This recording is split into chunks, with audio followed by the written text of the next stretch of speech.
दरिया तलाशना कभी सहरा तलाशना, मुश्किल है खुद के जैसी दुनिया तलाशना। देखे हुए ख्वाब सा ख्वाब देखना, फिर ख्वाब में भी उस ख्वाब के जैसा तलाशना।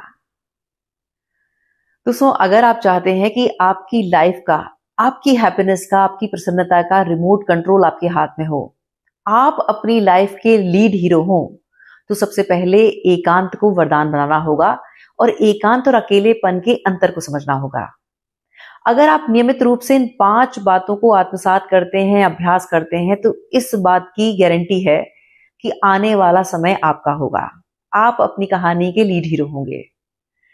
अभी हमारे एक व्यूअर हैं, उन्होंने बहुत अच्छे 3 सवाल किए हैं और मुझे लगता है कि हर युवा को इस सवाल का जवाब पता होना चाहिए, क्योंकि वो उनकी आगे ग्रोथ में हेल्प करेगा।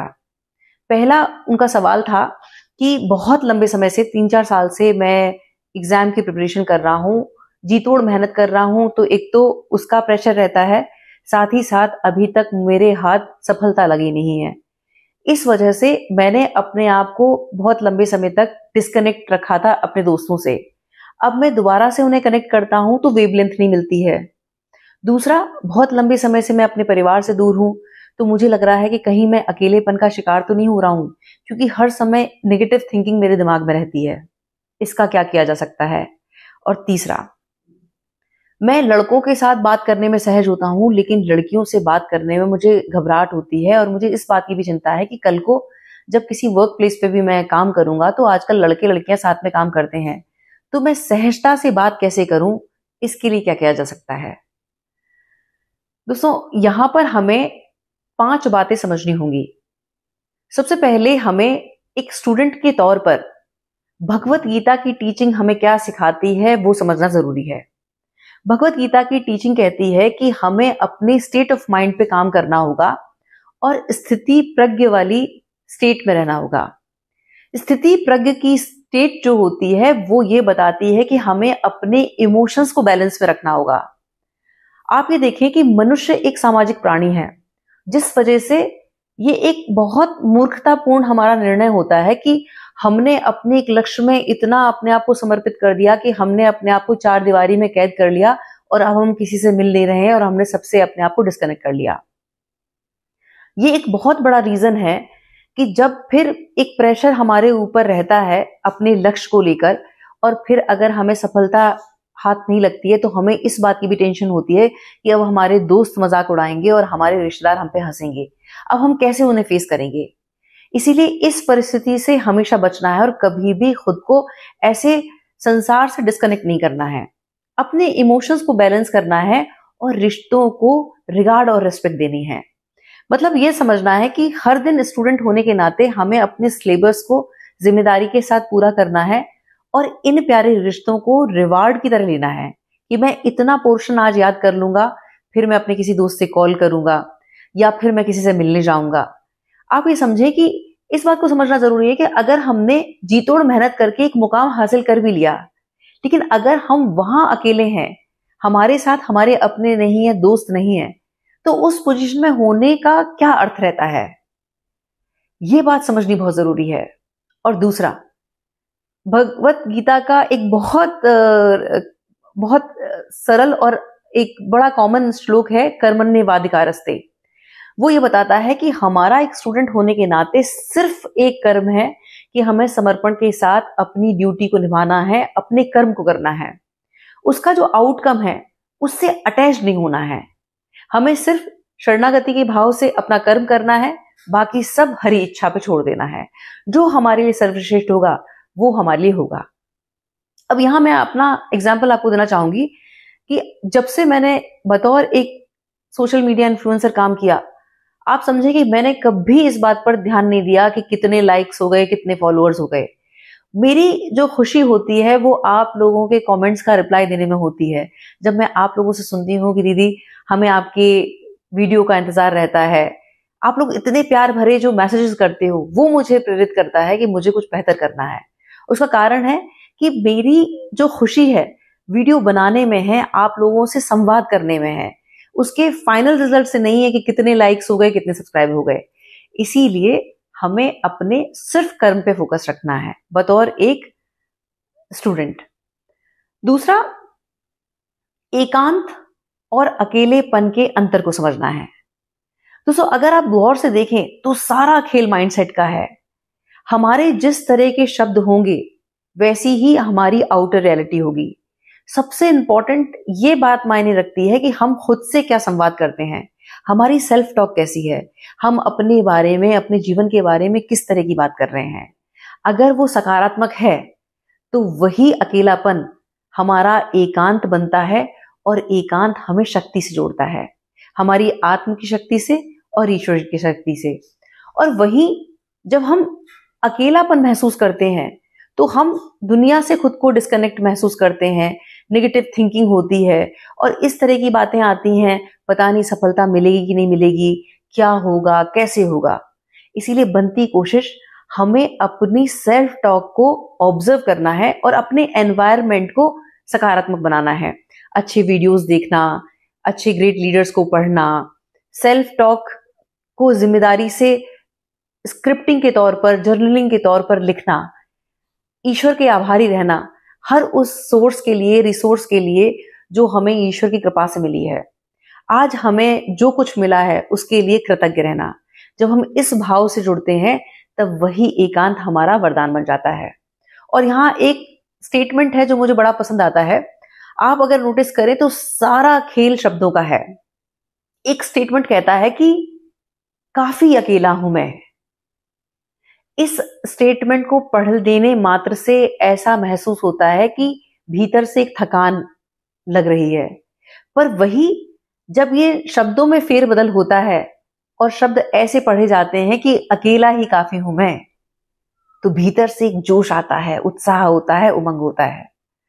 इसी पर एक मेरी बड़ी फेवरेट लाइंस है कि शब्दों के इत्तेफाक में बदलाव करके देख, तू देख कर ना मुस्कुरा, बस मुस्कुरा कर देख। जब हम भीतर से प्रसन्नचित्त रहते हैं तब हमारी आउटर रियलिटी पॉजिटिव होती है, और जब हमारा एनवायरनमेंट पॉजिटिव होता है तो वही एकांत वरदान हो जाता है। इसीलिए हमें एकांत के इस महत्व को समझना है, और जो आज हमें स्थिति परिस्थिति मिली है अपने बेटरमेंट के लिए उसका प्रयोग करना है। अगर अब हम तीसरे पॉइंट की बात करें तो तीसरे पॉइंट में आप ये देखें, मनुष्य होने के नाते दो पहलू हमें यहां देखने को मिलते हैं। पहला है अकेले आए थे और अकेले जाना है।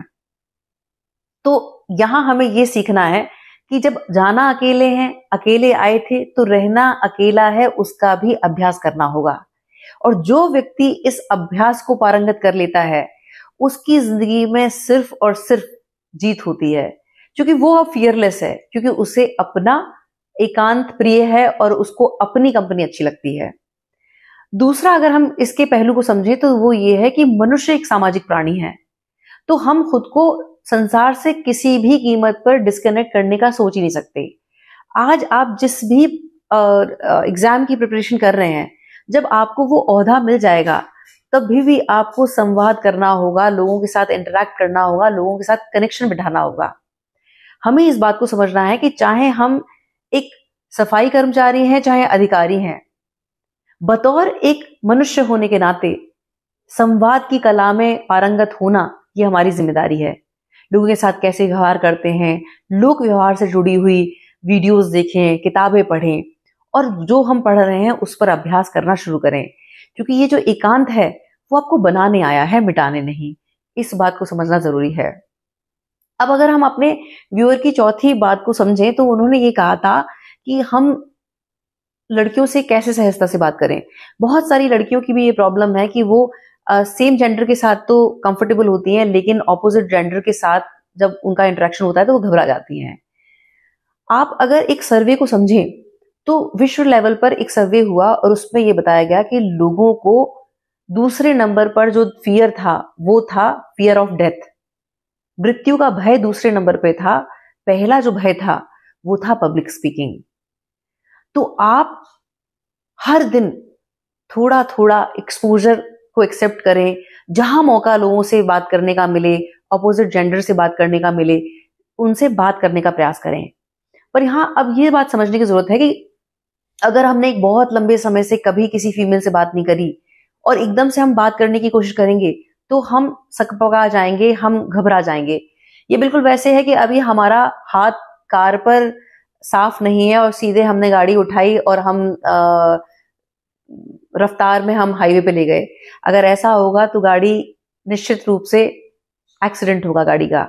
तो यहाँ एक सबसे अच्छा तरीका ये हो सकता है कि अगर एक कोई लड़की है तो आप अगर ऑपोजिट जेंडर से बात करना चाहती हैं लेकिन अभी आपको भय है, तो सबसे अच्छा तरीका है अपनी सोसाइटी में ऐसे लोगों को चुने जिनके साथ संवाद करना बहुत सहज होगा। जैसे कि हमारे ही सोसाइटी के गार्ड साहब जो कि हमारे पिता की उम्र के हैं, कोई भी ऑटो वाले भैया जो हमारे पिता के उम्र के हैं, इंटेंशनली उन्हें ही रोकें। रिक्शे वाले भैया हैं जो हमारे पिता की उम्र के हैं, उनके साथ हमें ये भय नहीं रहेगा कि ये हमें जज करेंगे और हम सहजता से उनसे इंटरेक्ट कर पाएंगे। यहां मैं आपको बताना चाहूंगी, आप लोगों के बहुत कॉम्प्लीमेंट मिलते हैं कि दीदी आपसे बात, आपके वीडियोस देखना, आपको सुनना बहुत अच्छा लगता है।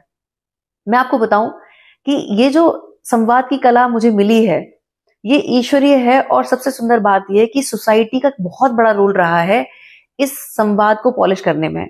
अगर मैं बचपन की ही बात करूं तो मैंने बहुत सारे वीडियो में बताया कि मैं बचपन से ही बहुत एवरेज स्टूडेंट थी, मेरा कोई पढ़ाई लिखाई में मन नहीं था, लेकिन सबसे मजेदार मुझे लगता था लोगों से संवाद करना। इनफैक्ट आज भी मुझे सबसे ज्यादा मजेदार लगता है लोगों से इंटरेक्ट करना। हमारे यहाँ के सोसाइटी के गार्ड भैया, जितने भी सफाई कर्मचारी भैया आते थे, और दूध वाले भैया, सब्जी वाले भैया, सबसे मैं बात करती थी। ऑटो में अगर मैं जा रही हूँ तो उनसे भी मैं हालचाल उनको लेती हूँ। और यहाँ एक मैं आपको सीक्रेट बताऊं, हर इंसान को उसके बारे में बात करना, उसके बारे में चर्चा करना बहुत लुभाता है। जब हम ऐसा करते हैं तो दूसरे को भी मौका देते हैं, और जब हम एक अच्छे लिसनर होते हैं तब हमारे भीतर वो सहजता आती है, और जब वो सहजता आती है तो उतना ही इजी संवाद करना लोगों से हो जाता है। इसलिए बेवाक होकर ऑपोजिट जेंडर से बात करना शुरू करें। अगर आप एक लड़के हैं तो आप अपने आसपास देखें कोई बुजुर्ग महिला है तो मदद का हाथ उनके आगे बढ़ाएं, और हर मौके पर उनके साथ संवाद करें। पार्क में भी ऐसी बहुत सारी आपको उम्रदराज महिलाएं मिल जाएंगी, या छोटे छोटे बच्चों से संवाद करना स्टार्ट करें। बच्चों को बड़ा मजा आता है, उनको कोई अटेंशन दे रहा है, उनसे कोई बात कर रहा है। यहाँ हमारा कॉन्फिडेंस जब बढ़ेगा फिर धीरे धीरे आप अपने कलीग से, अपने वर्क प्लेस पे जहां आप काम कर रहे हैं वहां आप बात करना शुरू कर सकते हैं। और सबसे इंपॉर्टेंट, आप कुछ ऑनलाइन ऑफलाइन कोर्सेज भी आप ज्वाइन कर सकते हैं जो पर्सनालिटी डेवलपमेंट के से जुड़े हुए होते हैं। और इस तरह के कोर्सेज में सबसे ज्यादा मजेदार बात यह होती है कि इस तरह के ग्रुप में 2-4 लोग ऐसे जरूर होते हैं जो बड़े ही मस्तीखोर होते हैं, तो वो उस एनर्जी को बड़ा लाइट रखते हैं। तो वहां बड़ा सहज होता है ऐसे ग्रुप का हिस्सा होना। तो वहां भी जहां मौका मिले ऐसे ग्रुप्स को आप ज्वाइन कर सकते हैं। 5वां और अहम, अगर आप सफलता और असफलता की बात को समझें, हार और जीत के कॉन्सेप्ट को समझें, तो आप ये गौर करेंगे कि जब हमारे ऊपर इस बात की प्रेशर होता है कि किसी को प्रूफ करना है, मुझे मेरे दोस्तों को प्रूफ करना है, मुझे मेरे रिश्तेदारों को प्रूफ करना है कि मैं कुछ अचीव करने के लिए बना हूं, तो वहां अननेसेसरी प्रेशर दिमाग में आता है। दोस्तों, हार और जीत सब खेल माइंडसेट का है। जो हमें आज हार लग रहा है वो हमारी ग्रोथ के लिए बना है। हमें ये सब कुछ अपने स्टेट ऑफ माइंड से जोड़ के देखना है, हमें किसी और को प्रूफ नहीं करना है। आज मुझे अगर असफलता मिली है, आज मुझे अगर वो रिजेक्शन मिला है, तो वो मुझे बेहतर बनाने आया है। मुझे बहुत सारे रिजेक्शन मिले हैं, आज भी मेरे दिमाग में इतने सारे क्रिएटिव आइडियाज होते हैं, मैं बहुत सारे लोगों के सामने वो रखती हूँ और वो उसको रिजेक्ट कर देते हैं। लेकिन मुझे ये चीज का विश्वास है कि जब वो भाव पवित्र है, नेक नियत है, और मैं अपनी गट फीलिंग को सुन रही हूं, तो आज रिजेक्ट होगा, कल रिजेक्ट होगा, लेकिन देर सवेर हर वो सपना फलीभूत होगा जो गट फीलिंग से जुड़ा हुआ है, क्योंकि मुझे किसी को प्रूफ नहीं करना है। जब इस तरह के भाव से हम जुड़ते हैं तब पूरा ब्रह्मांड हमें सपोर्ट करता है। बस जरूरत है विश्वास के साथ आगे बढ़ने की। बहुत बहुत आभार। नमस्कार। जय श्री राम।